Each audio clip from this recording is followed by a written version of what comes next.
법인투원 이지원 변호사입니다. 오늘은 아기를 품고 상대방을 처벌받게 할 목적으로 허위의 사실을 신고하여 억울하게 고소를 당한 경우에 고소한 자에게 법적 책임을 물을 수 있는 방법인 무고죄에 대하여 알아보도록 하겠습니다.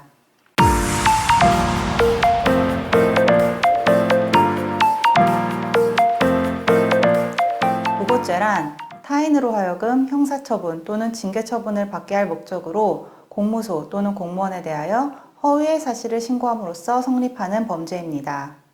무고죄가 성립하는 경우 10년 이하의 징역 또는 1천만 원 이하의 벌금에 처해질 수 있습니다.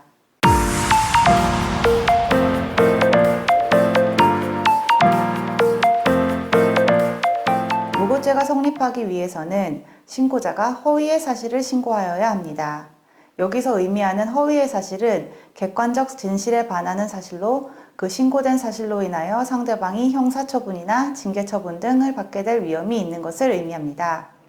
따라서 신고자가 그 신고 내용을 허위라고 믿었다고 하더라도 그 내용이 객관적으로 진실한 사실에 부합할 때에는 허위의 사실의 신고에 해당하지 않아 무고죄가 성립하지 않습니다. 또한 신고자가 신고한 범죄의 구성 요건과 관련하여 신고 사실의 중요한 내용이 허위여야지 무고죄가 성립합니다. 이와 관련하여 판례도 비록 신고 내용 일부에 객관적 진실에 반하는 내용이 포함되었다고 하더라도 그것이 독립하여 형사처분 등 대상이 되지 않고 단지 신고 사실의 정황을 과장하는 데 불과하거나 허위의 일부 사실의 전부가 전체적으로 보아 범죄 사실 성립 여부에 직접 영향을 줄 정도가 아닌 내용에 관계되는 것이라면 무고죄가 성립하지 않는다고 판단하고 있습니다. 이러한 허위사실 적시는 수사관서 또는 감독관서에 대하여 수사권 또는 징계권 발동을 촉구하는 정도의 것이면 충분하고 그 사실이 해당될 죄명 등 법률적 평가까지 명시하여야 하는 것은 아닙니다.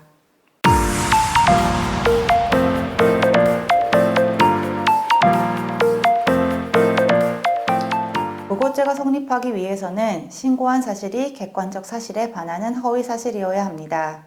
이러한 허위사실의 입증 정도에 대하여 판례는 신고한 사실이 객관적 진실에 반하는 허위사실이라는 요건은 적극적 증명이 있어야 하고 그 신고사실의 진실성을 인정할 수 없다는 소극적 증명만으로는 그 신고사실이 객관적 진실에 반하는 허위의 사실이라고 단정하여 무고죄의 성립을 인정할 수 없다고 판단하고 있습니다. 따라서 신고 내용이 객관적 진실이라는 것을 인정할 증거가 없다는 것만으로는 신고 내용을 허위사실이라고 단정하여 무고죄로 처벌할 수 없는 것입니다. 이와 관련하여 성폭행 혐의로 고소당한 피의자에게 무혐의 처분이 내려졌다고 고소인을 무조건 무고죄로 처벌할 수 없다는 판례가 있습니다. 성폭행 혐의로 고소당한 피의자 A씨가 증거 불충분을 이유로 불기소 처분이 내려지자 고소인 B씨를 무고죄로 고소한 사건에서 법원은 B씨의 신고 사실의 진실성을 인정할 수 없다고 해서 그 내용을 허위로 단정해 무고죄로 처벌할 수 없다고 판단하면서 B씨가 A씨를 고소하면서 주장했던 사실들이 허위라는 점에 관한 적극적 증명이 이루어졌다고 보기 어렵고 B씨의 고소 사실이 나름 진실성이 있다고 볼 여지도 있다면서 B씨가 A씨를 무고했다는 점이 합리적 의심을 배제할 정도로 충분히 증명됐다고 보기 어렵다고 판단하여 무고죄로 처벌할 수 없다고 판단하였습니다.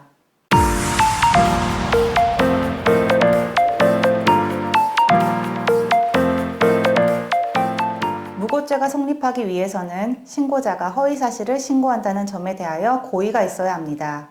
따라서 객관적으로 허위이더라도 신고자가 진실한 사실이라고 확신하고 신고한 경우에는 무고죄가 성립하지 않습니다. 이처럼 무고죄는 신고자가 허위 사실인 점을 인식하고 신고를 하여야 합니다. 판례는 인식의 정도에 대하여 무고죄의 범위는 반드시 확정적 고의임을 필요로 하지 않고 미필적 고의로도 충분하므로 신고자가 허위라고 확신한 사실을 신고한 경우뿐만 아니라 진실하다는 확신이 없는 사실을 신고하는 경우에도 무고죄의 범위를 인정할 수 있다고 판단하고 있습니다. 이와 관련하여 판례는 단지 풍문으로 알게 된 허위사실에 대하여 그 허위사실이 진실하다는 확신 없이 신고한 경우에는 무고죄가 성립한다고 하였습니다.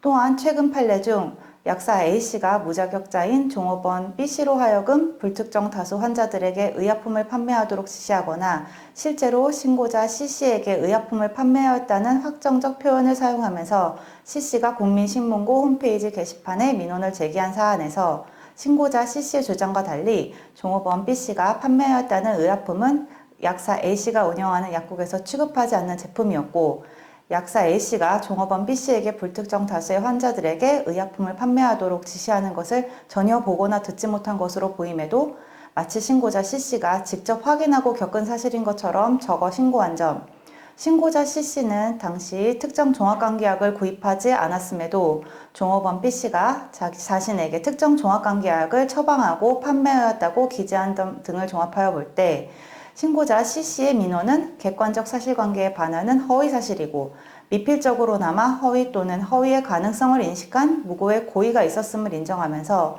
신고자에게 벌금 500만 원을 선고한 원심 판결이 확정되었습니다.